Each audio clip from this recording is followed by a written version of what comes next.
Presiden Joko Widodo menandatangani Perpres untuk membentuk Satgas Penagih Aset BLBI senilai 108 triliun. Keputusan ini merupakan respon terhadap SP3 yang diterbitkan KPK untuk Samsul Nur Salim dan istrinya Icih Nur Salim, dua orang tersangka kasus korupsi BLBI. Pertanyaannya adalah seberapa efektif Satgas ini bisa mengembalikan aset-aset negara karena di masa lalu pun terbukti bahwa aset-aset yang dijaminkan oleh para obligor kelas kakap tadi ternyata aset-aset bodong yang sama sekali tidak bernilai.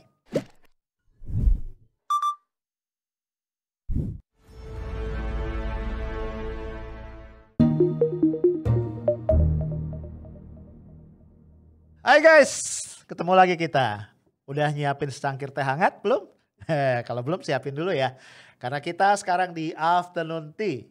Oke, tempat kita ngobrol-ngobrol santai dan ini adalah edisi menjelang weekend ya, edisi Jumat tanggal 9 April 2021. Ya, sore-sore gini selalu waktu yang menyenangkan ya, kita istirahat, leyeh-leyeh, tadi menyeruput teh hangat ya. Sambil kita ngobrol-ngobrol, ini banyak hal yang menarik nih buat kita omongin ya. Gue baru baca nih ada satu berita di CNBC Indonesia, resmi Jokowi bentuk Satgas Penagih Aset BLBI. Jadi rupanya negara bikin satu tim khusus debt collector. Jadi buat lu semua yang punya urusan sama BLBI siap-siap ya. Rumah lu tuh bakal disandronin nih sama Satgas ini untuk nagih. Ya bagi lu yang lupa ya, BLBI ini adalah semacam dulu namanya KLBI ya, kredit likuiditas. Jadi BLBI ini adalah bantuan tanda kutip pinjaman ya yang diberikan oleh Bank Indonesia kepada sejumlah bank yang mengalami krisis likuiditas ketika Krismon tahun 98. Nah belakangan ya guys, ternyata kredit tadi atau pinjaman tadi, bantuan itu diselewengkan oleh sejumlah pemilik bank, oleh pemegang saham pengendali. Ya digarong lah bahasa gampangnya gitu. Ini yang kemudian menimbulkan banyak kekisruhan.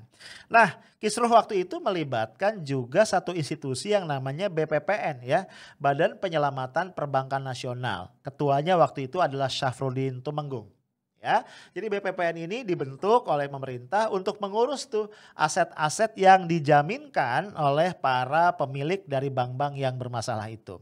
Kita tahu kemudian ya banyak isu terkait dengan kong kali kong antara BPPN dengan bank-bank yang bermasalah sampai Syafruddin Tumenggung ini dijerat dengan kasus hukum ya. Di tingkat pertama beliau divonis bersalah, dihukum 13 tahun kalau gua nggak salah dan denda 750 juta rupiah. Nah banding nih ke pengadilan tinggi malah ditambah ya jadi 15 tahun dengan dendanya 1 miliar rupiah.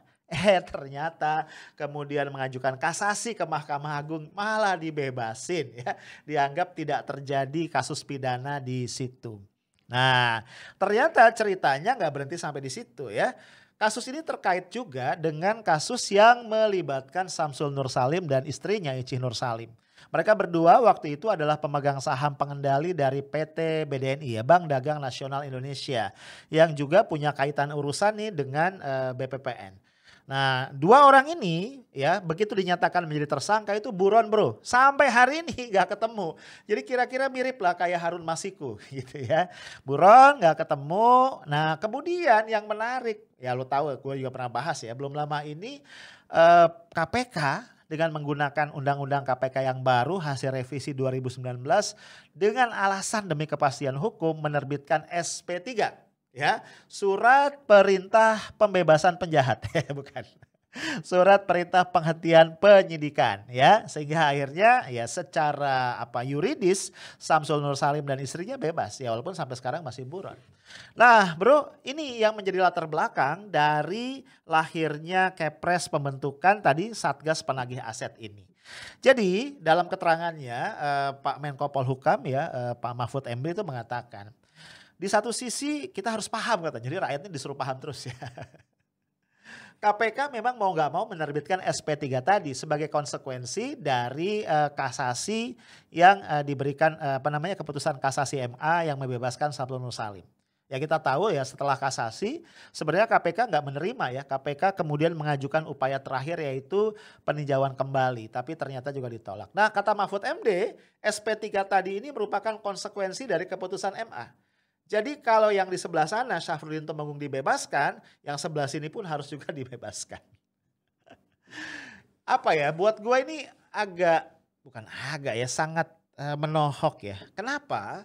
Karena gue inget ya, Pak Mahfud MD sendiri yang mengatakan ketika kita menegakkan hukum berdasarkan pasal-pasal itu belum tentu kita menegakkan keadilan.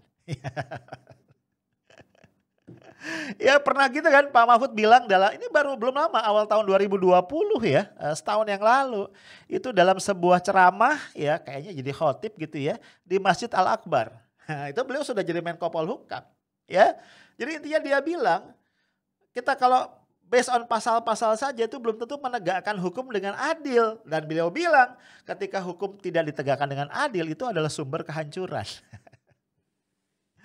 Apalagi dia bilang ya kenapa kok bisa menegakkan hukum itu nggak adil. Ya karena katanya hakimnya dibeli, pengacaranya dibeli, jaksanya dibeli. Nah itu kata Pak Mahfud sendiri ya. Gua nggak yakin ya Pak Mahfud masih ingat nggak ya sama kata-katanya. Nah kembali ke Satgas ya.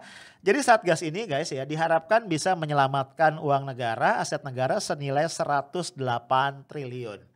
Ya jumlah yang dibilang kecil enggak ya, cukup gede lah lumayan. Lu kan belum pernah lihat duit 108 triliun ya. Ya walaupun kalau di-compare dengan utang luar negeri atau dengan defisit anggaran belanja kita yang mendekati atau tembus 1.000 triliun ya jumlahnya ya kecil sih. Tapi ya bagaimanapun uang negara. Nah gue jadi jadi bingung gitu loh.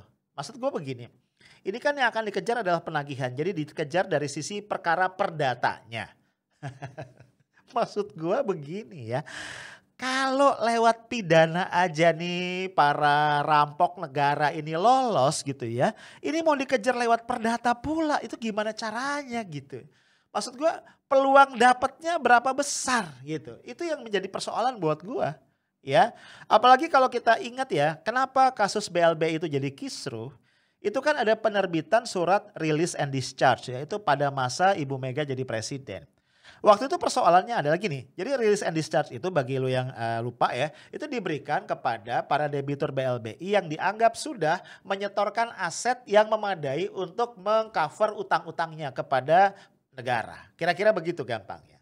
Nah persoalannya adalah banyak setelah ditelisik, ternyata aset-asetnya ini bodong gitu loh ya, nilainya jauh di bawah yang di stated ya, jadi overstated. Ya misalnya di stated nih harganya 1.000 ya ternyata cuma 100 gitu. Gampangnya kayak gitu. Terus sudah dirilis nih dianggap lunas. Itu yang jadi persoalan dan kemarin dipidanakan. Itu loh. Nah sekarang pertanyaan gua ketika dibentuk Satgas Penagihan yang mau ditagih itu apaan? Jadi gua worried ya bahwa pembentukan Satgas ini lagi-lagi adalah upaya pemerintah untuk memberikan gula-gula alias permen kepada masyarakat. Ya, pemerintah ingin menunjukkan tuh lihat ya kami sudah berusaha keras untuk merecover kerugian negara. Tuh lihat ya ini kan yang salah bukan kita, ini yang salah KPK nih. Kita sudah recover lagi nih dengan bikin Satgas untuk nagih. Nah padahal guys menurut gua akar persoalannya tuh bukan di situ. Dan pemerintah nggak boleh cuci tangan dari kekisruhan ini. Ya tadi kalau kita bicara SP3 perdana yang dikeluarkan oleh KPK ya biang keladinya apa, biang keroknya apa. SP3 itu adalah kewenangan baru yang ditambahkan pasca revisi Undang-Undang KPK tahun 2019. Ya kan? Sebelumnya nggak ada SP3. Sebelumnya nggak ada masa kadaluarsa dari kasus-kasus korupsi. Dan wajar ya. Karena kasus korupsi itu cenderung sangat complicated. Ya yang simple ada, tapi banyak juga kasus yang cukup complicated yang butuh waktu panjang untuk pembuktiannya. Nah, yang mengusulkan revisi Undang-Undang KPK siapa? Pemerintah. Dalihnya untuk memperkuat lembaga anti rasuah ini, tapi dampaknya kita lihat boro-boro memperkuat. Ya. Sekarang penyidik KPK misalnya kalau ingin melakukan penyadapan gitu ya atau penggeledahan gitu harus izin sama Dewan Pengawas. Malingnya keburu kabur bro, izin dulu apa dulu, aduh luar biasa ya. Belum lagi yang lain-lain, perubahan status ya. Jadi KPK itu dimasukkan dalam rumpun eksekutif. Berarti apa? Berada di bawah pengawasan pemerintah, rumpun eksekutif. Kemudian pegawainya berubah status menjadi ASN, aparatur sipil negara. Bah. Tambah lagi nih ya, KPK itu punya waktu 2 tahun. Kalau enggak kasusnya kadaluarsa. Ditambah lagi ada hak atau ada kewenangan KPK untuk menghentikan penyelidikan dan penyidikan. Alasannya demi kepastian hukum. Nah guys, ini semua yang merupakan biang keroknya.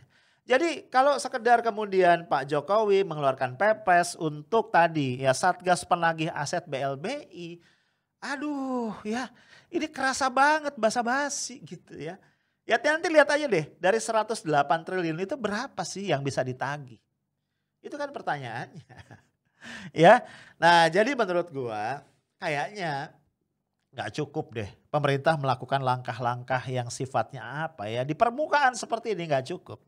Kalau betul pemerintah ingin meraih kembali keyakinan dan kepercayaan masyarakat, trust masyarakat, bahwa pemerintah punya komitmen terhadap pemberantasan korupsi, pemerintah punya komitmen terhadap pengembalian aset-aset negara yang digarong oleh para koruptor, maka menurut gua satu-satunya cara adalah mengembalikan KPK kepada format semula. KPK yang powerful, KPK yang berdaya, KPK yang kuat ya. Dan itu berarti apa? Mencabut revisi Undang-Undang KPK. Itu satunya cara untuk kembali meyakinkan masyarakat. Ya, di samping itu ya, walaupun ya pasti nanti Pak Jokowi akan bilang ya saya kan tidak bisa mencampur campur tangan terhadap pengadilan gitu ya. Itu kan jurus biasanya dari pemerintah. Tapi poin gua gini ya, masa iya nggak bisa ya pemerintah tuh duduk bareng ya, institusi-institusi ya, eksekutif, legislatif, yudikatif. Yuk kita ngomong nih duduk bareng, bener nggak sih negara ini punya komitmen untuk bebas dari korupsi? Gitu loh. Kalau iya, ya tadi itu kenapa kok MA bisa ngeluarin keputusan untuk membebaskan Syafruddin Tumenggung dari tuntutan pidana. Gak masuk akal ya, karena menurut kita nih, kita yang awam ya, kasusnya terang benderang. Gimana bisa dikatakan tidak ada unsur pidana di situ? Dan dampaknya jadi luas. Nah kalau ini gak dibereskan bro ya, gua khawatir kemudian dugaan-dugaan, kemudian juga spekulasi-spekulasi liar akan terus terjadi ya.